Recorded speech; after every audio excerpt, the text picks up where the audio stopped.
Hello दोस्तों, स्वागत है आप सभी का हमारे नए स्टोरी में। और दोस्तों बता दें कि बहुत ही दिनों बाद मैं आज स्टोरी सुनाने जा रहा हूँ।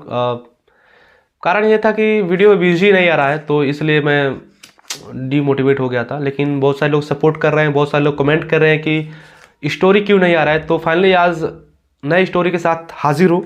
और आज की जो स्टोरी है वो बहुत ही इंटरेस्टिंग है। आप सुनोगे तो आपको बहुत ही मज़ा आएगा। और इंसानी जो दिमाग है उसको किस तरह से लोग क्राइम करने के लिए यूज करते हैं उसको आपको इस वीडियो में सुनने को मिलेगा। तो कहानी जो है वो तेलंगाना की है। तेलंगाना शहर में एक परिवार था। परिवार के जो मेन मुखिया थे उनका नाम था जमाल शेख। जमाल शेख उनका नाम था और उनकी एक पत्नी थी जिसका नाम था इमामी। जमाल शेख और इमामी अच्छा परिवार था। जो जमाल शेख थे वो फार्मर थे और जो उनका मोहल्ला था वो मोहल्ले में मतलब पैसे वाले आदमी थे। और पूरा जो परिवार था वो अच्छा खासा था। उनकी एक बेटी थी जो डॉक्टरी की पढ़ाई करती थी। अब इनका परिवार अच्छा खासा था, चलता था। और जो जमाल शेख साहब थे उन्होंने कई सारे अपने बिजनेस शहर में कर लिए थे। तो वो शहर में जाते थे, अपने बिजनेस को कहते थे, फिर से शाम को अपने घर में आ जाते थे, फिर से उनका जो खेत वगैरह था वो भी देखते। तो इस तरह से उनकी ज़िंदगी जो है वो चल रही होती थी। अब वो जब शहर में चले जाते अपने कारोबार को देखने के लिए, तो उनकी पत्नी जिसका नाम इमामी था वो घर में अकेले रहते थे। अब इसी चक्कर में क्या हुआ कि जो इमामी है उसको पड़ोस में रहने वाले एक नौजवान जिसका नाम मोहन राव था, उससे जो है इमामी को प्रेम प्रसंग हो जाता है। अब जब प्रेम प्रसंग हो जाता है तो इस बात का जो खबर है वो जमाल शेख को अभी पता नहीं था। यानी कि जो प्रेम प्रसंग था वो बहुत ही दिनों से चल रहा था। लेकिन अब इसी तरह से इन दोनों का जो इमामी और जो मोहन राव है उनका आपस में प्रेम प्रसंग चल रहा था। और जो शेख साहब थे वो शहर में रहते थे, फिर से रात को आते थे, फिर से सुबह उठकर चले जाते थे। उनको इस बारे में कोई पता नहीं था।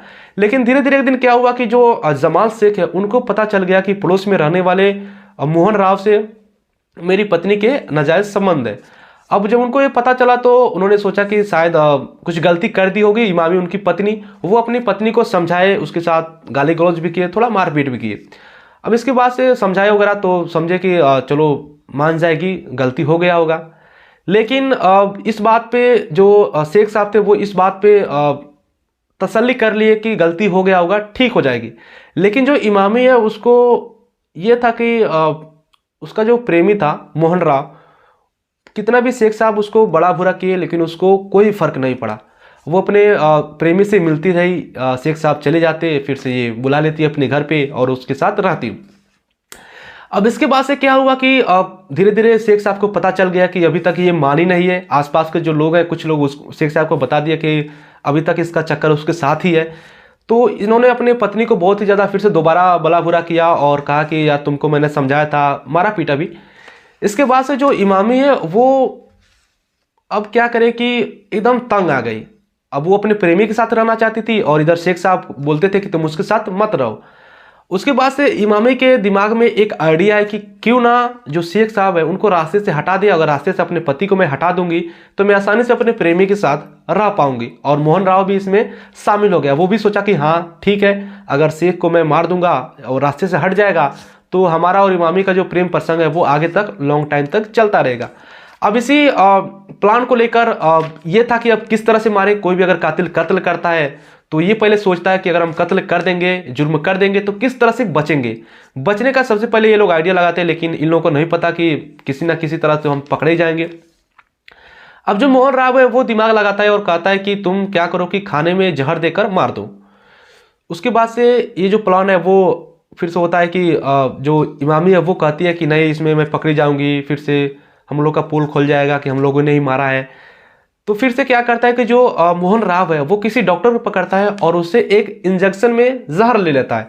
और वो क्या करता है कि इमामी को दे देता है और कहता है कि जब शेख साहब रात में सो रहे हो तुम बाहर से उनको उनके शरीर में जो इंजेक्शन है उसको इंजेक्ट कर देना, तो उनका मौत हो जाएगा। उसके बाद से जो इंजेक्शन है वो तो इमामी ले लेती है। जब रात में जब शेख साहब आते हैं तो उसको इतना हिम्मत नहीं होता है कि वो इंजेक्शन को लगा दे। वो ये डर में थी कि कहीं अगर मैं इंजेक्शन लगा दी, शेख साहब को पता चल गया और दवा तुरंत असर नहीं किया तो मैं पकड़ी जाऊंगी। तो ये जो इंजेक्शन का जो जहर देकर मारने का जो प्लान था वो कैंसिल हो जाता है, क्योंकि इसको उतना हिम्मत ही नहीं था। अब अमूमन जो लोग कभी जुर्म नहीं किए हैं, कभी लोग कोई कत्ल नहीं किए हैं, वो जब करेंगे तो उनको हिचकिचाहट होगी। तो वो मोहन राव से कहती है और कहती है कि मैं ऐसा नहीं कर पाऊंगी। अब मोहन राव चाहता था कि मैं अपने प्रेमिका जो इमामी है उसको साथ में रहूं उसके साथ, और प्लस उसका जो दौलत है वो भी मेरे पास हो जाएगा। उसके पास दो थे, एक तो पत्नी मिल जाएगी उसका प्रेमिका, और एक उसका जो दौलत है वो मिल जाएगा। अब जो मोहन राव है वो खुद प्लान बनाता है और सोचता है कि मुझे कुछ करना पड़ेगा। वो इमामी को अपने प्लान में शामिल करता है और कहता है कि तुम तो नहीं कर पाई, लेकिन मेरे पास एक प्लान है। अब हमें क्या करना है कि इनको रास्ते में मारना पड़ेगा, क्योंकि रास्ते में अगर मार देंगे तो हम इसको एक्सीडेंट डिक्लेयर कर देंगे। अब मोहन राव इमामी से कहता है कि किसी तरह इसको रोड एक्सीडेंट में मरवाना पड़ेगा। फिर इमामी कहते हैं कहीं हम पकड़े गए तो, लेकिन जो मोहन राव है वो कहता है नहीं, मेरे पास बहुत सारे प्लान है, मैं उस प्लान पर खड़ा उतरूंगा। एक दिन क्या होता है कि जो शेख साहब है वो अपने घर से मतलब सिटी में जा रहे थे, शहर में जा रहे थे। तो ये जो मोहन राव है, जो उनकी पत्नी का जो प्रेमी है, वो क्या करता है कि मंकी कैप पहनकर, जो पूरा ढका रहता है, वो पहनकर रास्ते में खड़ा हो जाता है। अमूमन ये जो बात है वो कोरोना के टाइम का है, तो बहुत सारे लोग मास्क लगाए होते हैं, तो कोई उसमें वो नहीं था कि क्यों मास्क लगाया है, सभी लोग मास्क लगा रहे थे। तो ये जब मास्क लगाकर रोड में खड़ा होता है तभी देखता है कि शेख साहब आ रहे हैं। अभी अपने हाथ में क्या लिया था, इंजेक्शन लिया था, और इंजेक्शन में जहर लिया था। ये सोच रहा था कि मैं इसको इंजेक्ट कर दूंगा शेख साहब को। ये लिफ्ट लेता है और शेख साहब समझते हैं कि शायद दूसरा कोई बंदा है, वो नहीं पहचानते हैं कि ये मोहन राव है। ये मंकी कैप पहना होता है, ये कहता है कि मुझे आगे जाना है, आगे मार्केट में। शेख साहब कहते हैं ठीक है बैठो। अब इसके बाद से जब ये बाइक पे बैठता है तो शेख साहब अपने बाइक को लेकर चलने लगते हैं। तभी ये क्या करता है कि अपना जो इंजेक्शन है वो उनके जांग में लगा देता है। अब शेख साहब को ये पता नहीं है कि ये मोहन राव है, लेकिन उनको ये आभास होता है कि शायद मेरे जांग में कुछ चुभा है, शायद चींटी वगैरह काटी है। वो अभी ये सोच ही रहे थे, बाइक को धीरा ही करते हैं, तभी पीछे जो बैठा आदमी था, जो मोहन राव था, शेख साहब को नहीं पता था, मोहन राव बाइक से कूदकर और भाग जाता है। अब जब भाग जाता है तो शेख साहब सोचते हैं कि आखिर ये कौन आदमी था, पता नहीं क्यों भाग गया, मुझे थैंक यू भी नहीं बोला।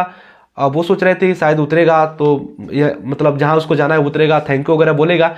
शेख साहब को कुछ समझ नहीं आता है कि अचानक से आदमी चलती बाइक से कैसे कूद गया और मेरे इस जांघ पे कुछ चुभ रहा है।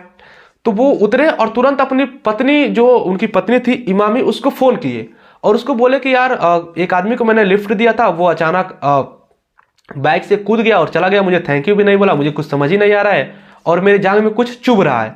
अब इतना ही इमामी को तो पहले से ही पता था कि ये पूरा प्लान के तहत है। इमामी कुछ बोलती कि अचानक शेख साहब वहीं पर गिर जाते हैं। अब जब गिर जाते हैं तो बाइक चल रही थी और गिर जाते हैं। अब इन लोगों का प्लान ये था कि बाइक चलते में इंजेक्ट कर देंगे और गिरेंगे, एक्सीडेंट हो जाएगा, सभी लोग इसको एक्सीडेंट मानेंगे। अब जब गिर जाते हैं तो आसपास बहुत सारे लोग काम कर रहे थे खेतों में, वो दौड़कर आते हैं और शेख साहब को देखते हैं। अब आनंद फानंद में पुलिस आती है, पुलिस लेकर जो शेख साहब है उनको लेकर जाती है अस्पताल में, और साथ में जो इमामी है उनके घर पे इल्तला करते बताती है फोन कर कि शेख साहब का एक्सीडेंट हो गया। इमामी दौड़ी दौड़ी अस्पताल में आती है, लेकिन जब शेख साहब अस्पताल में जाते हैं तो वहां पर जो डॉक्टर है वो इनको मौत डिक्लेयर कर देते हैं। अब जब मौत डिक्लेयर कर देते हैं तो पुलिस समझती है कि शायद एक्सीडेंट में कोई अंदरूनी चोट आ गई है, इसलिए वो गिरकर मर गए हैं। अब कोई दिक्कत नहीं रहता है, पोस्टमार्टम के लिए जो लाश है वो चली जाती है। अब घर पे जो इमामी है वो रोना धोना अपना कर रही थी, हालांकि अंदर से वो खुश थी कि रास्ते से हमारा जो कांटा है अब वो हट गया। लेकिन क्या होता है कि अगले ही दिन क्या होता है कि जो पोस्टमार्टम की जो रिपोर्ट है वो आ जाती है। अब पोस्टमार्टम की रिपोर्ट में ये आया था कि इनको जहर देकर मारा गया है। अब जब जहर देकर मारने का जब पता पुलिस को चलता है तो पुलिस सोचती है कि यार हम लोग तो समझ रहे थे कि ये एक्सीडेंट है और ये तो सरासर कत्ल है, मर्डर है। जब इसके बारे में जब पुलिस को जब खबर मिलती है तो पुलिस के कान एकदम खड़े हो जाते हैं। वो भागी भागी आती है, जो शेख साहब का जो घर है वहां पर आती है, और उसके बाद से जो इमामी है उनकी पत्नी उससे पूछताछ करती है। तो इमामी कहती है कि नहीं, उनका रोड एक्सीडेंट हुआ है। फिर जब पुलिस कहती है कि नहीं, इनको जहर देकर मारा गया है, तो वो भी रोना धोना और स्टार्ट कर देती है और कहने लगती है कि कौन हम लोग को देखने वाला था, कौन मेरे पति को मार सकता है। तमाम तरह के रोना धोना कर, मतलब ऐसा ही एहसास कर रही थी कि किसी ने उनका कत्ल कर दिया है, हमें पता ही नहीं है। लेकिन जब पुलिस आसपास के लोगों से कुछ पूछताछ करती है, इमामी के बारे में पूछताछ करती है, अमूमन जब घर में अकेली सिर्फ इमामी है तो उसी के बारे में उससे भी पूछताछ करती है, वो उसको कुछ नहीं पता, वो कुछ नहीं बताती है। उसके बाद जब आसपास के लोगों से पूछती है पुलिस तो कुछ लोग हल्का फुल्का क्लू देते हैं कि इसका चक्कर है पड़ोस का रहने वाला जो मोहन कुमार है उससे। फिर मोहन कुमार से पूछती है तो वो भी सरासर कहता है कि नहीं हमारा सिर्फ हम लोग दोस्त हैं, आते जाते हैं, इस तरह से वो भी बहाने मार देता है। लेकिन जब पुलिस जब फिर से इमामी से पूछती है और ये कहती है कि हमें पूरा पता चल गया है, तुमने अपने पति को मिलाकर शेख साहब का कत्ल कराया है, तो जो इमामी है वो फटाक से बोल देती है कि मैंने नहीं किया है, मोहन राव का ये प्लान था। मतलब कि पुलिस सिर्फ एक तुक्का आजमाती है इमामी के ऊपर कि शायद ये अपना जुर्म कबूल कर ले, थोड़ा शक था। तो लेकिन वो तो पहले से शातिर मुजरिम नहीं थी, वो एकदम हड़बड़ा गई और कह दी कि मैंने नहीं, मोहन ने किया था, मोहन ने किया है ये सब प्लान। अब उसके बाद पुलिस मोहन को उठाती है, मोहन आता है और जब उससे पूछताछ करती है तो ये बताता है मोहन कि हम दोनों का प्लान था और हम लोग आपस में प्रेम करते हैं, शेख साहब हम लोग के प्यार के बीच में आ रहे थे, इसलिए हम लोग सोचा कि इनको मार देते हैं। और मैंने जाकर उनके जांग में जो जहर है उसको इंजेक्ट कर दिया, इसके बाद से उनकी मौत हो गई।